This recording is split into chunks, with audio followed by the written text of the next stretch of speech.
Yazım istedi. Bura hem coşacak hem çağlayacak. O geçen zamana ile dokunma. Altında qor yatan külə dokunma. Al sazı əlinə hələ toxunma. Məni görən kimi simaqlayacaq. Xəstəyəm, dağlarda qarım yox daha.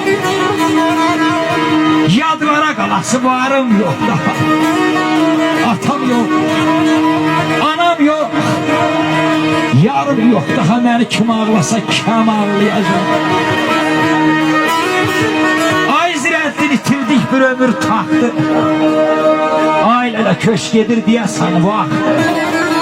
O qara